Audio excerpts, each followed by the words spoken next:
The Devil's Triangle, the shadow beneath the blue. Introduction: the ocean that never forgets. The ocean is a graveyard that doesn't always leave headstones.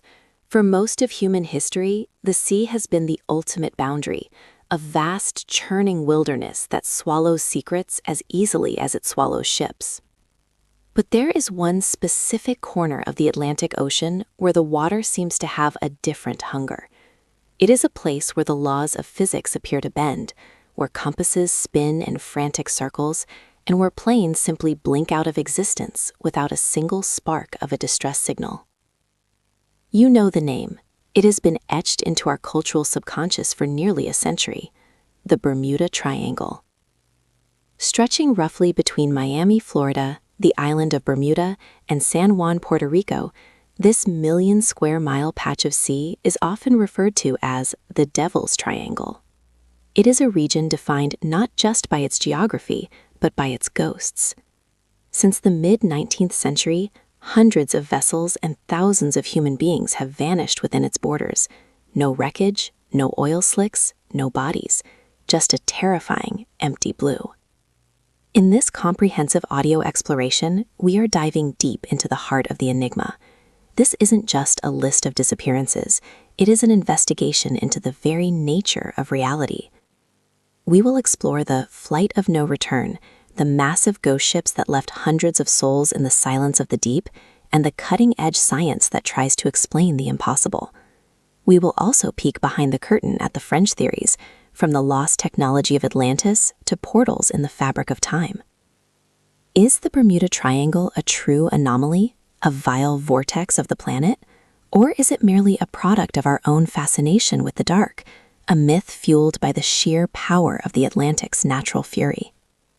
Grab your life jacket and steady your nerves. We are crossing the threshold into the most mysterious waters on Earth. Chapter 1: The Flight of No Return, the Tragedy of Flight 19. The legend of the Bermuda Triangle was not born from a slow trickle of stories, but from a single shattering event that defied every military logic of the time. It was December 5th, 1945. The Second World War had ended just months prior, and the skies over the Atlantic were filled with training missions as the world transitioned back to peace. At 2:10 p.m., 5 TBM Avenger torpedo bombers, collectively known as Flight 19, took off from the Naval Air Station at Fort Lauderdale. These were not flimsy aircraft. They were ironworks machines, built for durability and combat. The 14 men on board were led by Lieutenant Charles Taylor, a seasoned combat veteran with over 2,500 flying hours. This was supposed to be a routine navigation exercise. The weather was described as favorable, the sea moderate. But about 90 minutes into the flight, the radio at the base crackled to life with a message that would haunt the Navy for decades. Taylor's voice sounded tense, confused. He didn't report mechanical failure. He didn't report an enemy. He reported that he was lost. "Everything looks wrong," Taylor radioed. "Even the ocean. It doesn't look like it should. We don't know where we are." What followed was a slow-motion catastrophe broadcast over shortwave radio. For the next several hours, the base listened as Taylor and his students argued about their location. Their compasses had malfunctioned, both the magnetic and the gyro compasses. They thought they were over the Florida Keys, but in reality, they were likely hundreds of miles out into the open Atlantic. As the sun began to set and the weather turned foul, the radio transmissions grew weaker, filled with static and desperation. The last audible words from Flight 19 were a chilling directive. "All planes close up tight. We'll have to ditch unless landfall. When the first man gets down to 10 gallons, we all go down together." Then silence. The Navy immediately launched one of the largest search and rescue operations in history. Hundreds of planes and ships scoured the area, but the mystery was about to get even darker. A PBM Mariner flying boat carrying 13 crewmen was sent out to search for the missing Avengers. 20 minutes after takeoff, the Mariner also disappeared. It simply vanished from the radar. No debris was ever found from the 5 Avengers or the massive search plane that went looking for them. 27 men were gone in a single afternoon. The official Navy report stated that the planes had vanished as if they had flown to Mars. This was the moment the triangle became a global obsession. In this chapter, we break down the minute-by-minute logs of that fateful day. We look at the electronic fog theory, the idea that a strange, localized atmospheric phenomenon could have blinded their instruments and their eyes. We explore the human error versus the supernatural, and how one afternoon in 1945 turned a patch of ocean into a house of horrors. Chapter 2. The Ghost Ships, the Silent Giants of the Sargasso. Long before planes took to the sky, the Bermuda Triangle was already claiming victims from the surface of the sea. This region overlaps with the Sargasso Sea, a unique body of water bounded by 4 currents instead of land. It is a place of eerie stillness, where massive mats of golden seaweed drift in circles and the wind can die for weeks at a time. To the sailors of the Age of Discovery, it was a sea of lost ships. Perhaps the most haunting maritime mystery of the Triangle is the disappearance of the USS Cyclops in March 1918. The Cyclops was a massive naval collier, a ship built to carry coal. It was nearly 550 feet long and was carrying over 300 passengers and crew, along with a heavy load of manganese ore. It was a giant of its time. On March 4th, it departed Barbados for Baltimore. It never arrived. The Cyclops didn't send a radio distress call, even though it was equipped with the best wireless technology available. No wreckage was found, and no German submarines were operating in the area at the time. Over 300 people vanished without leaving a single life jacket or a scrap of wood. To this day, it remains the largest non-combat loss of life in U.S. Navy history. The Assistant Secretary of the Navy at the time, Franklin D. Roosevelt, said there was no more baffling mystery in the annals of the sea. But the Triangle doesn't just swallow ships. Sometimes it leaves them behind as hollow shells.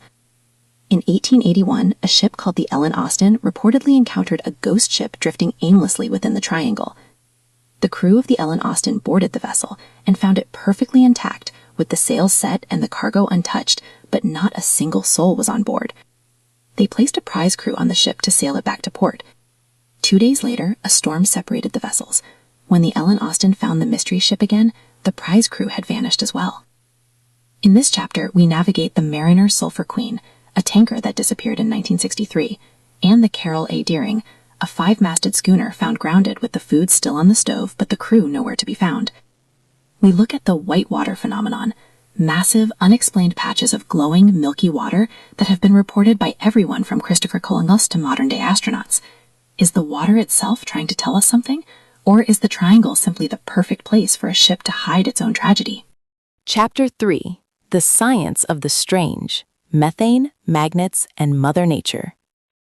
While the stories of the Bermuda Triangle often lean toward the paranormal, there is a group of scientists trying to solve the puzzle using the laws of the physical world. Their findings suggest that the Triangle may not be cursed, but it is certainly one of the most geologically and atmospherically volatile places on the planet. One of the most compelling scientific theories involves methane hydrates. Deep beneath the seafloor of the Triangle lie massive pockets of trapped methane gas. If an underwater earthquake or a landslide occurs, these pockets can rupture, releasing a colossal burp of gas into the water. This gas reduces the density of the water instantly. If a ship happens to be over the site of a blowout, the water can no longer support its weight. The ship would sink like a rock, potentially in seconds, before a radio call could even be made. Once the bubbles dissipate, the ship is buried under the silt of the seafloor, leaving no debris. Then there's the Gulf Stream. Think of the Gulf Stream as a massive, powerful river within the ocean. It flows at speeds of up to 5 miles per hour, which is incredibly fast for a current. It is turbulent and unpredictable. Any debris or oil slick from a crash would be swept away and scattered across thousands of miles within hours. In the Triangle, the evidence of a disaster doesn't stay in one place. It is scrubbed away by the moving water. We also have to consider rogue waves. For a long time, sailors' tales of 100-foot-tall walls of water were dismissed as myths, but satellite technology has proven they are real. In the Triangle, where several major currents converge and the weather can turn from calm to hurricane force in minutes, these walls of water are more common than anywhere else. A rogue wave can snap a ship in half before the crew even knows what hit them. And what about the compasses? The Bermuda Triangle is one of the few places on Earth where true north and magnetic north align. This is called agonic line variation. For an inexperienced navigator, this can lead to a significant error in plotting a course, potentially leading them hundreds of miles off track. In this chapter, we explain the electronic fog experienced by pilot Bruce Gernon, who claimed he flew through a time-warping cloud that saw him travel 100 miles in mere minutes. We look at the intersection of geology, meteorology, and human psychology. Is the triangle just a perfect storm of natural hazards, or does the science leave a gap that only something stranger can fill? Chapter 4. The Fringe Theories: Atlantis, Aliens, and Anomalies. When science fails to satisfy the human imagination, we turn to the fringe. The Bermuda Triangle has long been the playground for theories that sound like they were ripped from the pages of a pulp science fiction novel. But for many researchers, these theories are the only way to explain the sheer consistency of the anomalies. The most famous of these is the lost city of Atlantis. The philosopher Plato wrote of a civilization that possessed incredible technology, including giant crystals that could harness the power of the sun. Some believe that the ruins of Atlantis lie at the bottom of the triangle, specifically near the Bimini Islands. In 1968, divers discovered a series of massive submerged stone blocks that looked like a paved road, the Bimini Road. Fringe theorists argue that ancient Atlantean energy crystals are still active on the seafloor, occasionally firing off pulses of electromagnetic energy that interfere with the navigation systems of modern planes and ships. They believe the electronic fog and the glowing water are side effects of this ancient, unstable technology. Then, of course, there are the extraterrestrials. The idea that the triangle is a collection point for alien abduction has been a staple of UFO lore for decades. Some suggest that there is a massive underwater base in the deep trenches of the triangle, where non-human intelligences monitor our world. They point to the Flight 19 incident as a prime example of a mass abduction. If you cannot find the wreckage on the seafloor, they argue, it is because the planes are no longer on this planet. We also explore the vile vortices theory proposed by Ivan T. Sanderson. He argued that there are 12 points around the globe where the Earth's electromagnetic field is thinnest, leading to space-time slips. The Bermuda Triangle is the most famous of these, along with the Dragon's Triangle off the coast of Japan. These vortices are allegedly portals that can transport objects through time or into parallel dimensions. In this chapter, we don't just scoff at these ideas, we look at why they are so persistent. Why do we want there to be an underwater base or a time portal? We examine the crystal pyramid rumors, satellite images that supposedly show a massive, transparent structure on the seafloor. While often debunked as digital artifacts, these stories represent our deep-seated need for the triangle to be more than just a dangerous patch of water. We are looking for the monster in the mist. Chapter 5. The Reality of the Deep. The Verdict on the Triangle. As we pull our ship back toward the safety of the shore, we have to look at the cold, hard data. After decades of hysteria, books, and documentaries, what is the actual truth about the Bermuda Triangle? If you talk to Lloyd's of London, the world's leading insurance market for the maritime industry, they will tell you something surprising. They do not charge higher premiums for ships traveling through the Bermuda Triangle. According to their records, the number of disappearances in the triangle is not statistically higher than in any other well-traveled part of the ocean. The Atlantic is a busy place. Thousands of ships and planes cross the triangle every single day without incident. When you have that much traffic in a region known for hurricanes and strong currents, accidents are inevitable. The mystery often comes from confirmation bias. We remember every ship that vanishes in the triangle because it fits the story, but we forget the thousands of ships that vanish in the Indian Ocean or the Pacific because they don't have a catchy name attached to them. However, statistically normal doesn't mean boring. Even if the triangle isn't a supernatural portal, it remains a testament to the sheer power of our planet. It is a place where the deep-sea trenches are miles deep, where the weather is a chaotic beast, and where the human spirit is forced to confront its own fragility. In this final chapter, we look at the legacy of the writers who created the legend, like Charles Berlitz, whose 1974 book turned the triangle into a household name. We discuss how modern technology, GPS, satellite tracking, and deep-sea submersibles has made it much harder for things to vanish today. But even with all our sensors, the ocean still keeps some secrets. The Flight 19 planes are still missing. The USS Cyclops has never been found. The Bermuda Triangle is a masterpiece of modern mythology. It is a place where fact and fiction are blurred by the spray of the saltwater. It serves as a reminder that no matter how much we map the world, there will always be blue holes in our knowledge. The ocean is vast, the sky is deep, and the triangle remains open, waiting for the next story to drift into its grasp. Outro. Beyond the horizon. We have reached the edge of the triangle, and the shore is finally in sight. From the desperate radio calls of Flight 19 to the massive, silent disappearance of the USS Cyclops, the Bermuda Triangle has challenged us to look at the world differently. It has forced us to weigh the logic of science against the wonder of the unknown. Whether it is methane bubbles, rogue waves, or the remnants of a lost civilization, these waters remind us that the Earth is still a place of profound mystery. The Atlantic doesn't give up its secrets easily. The wreckage of the past is down there somewhere, resting in the absolute darkness of the seafloor, far beneath the turquoise waves and the drifting seaweed. Perhaps it is better that way.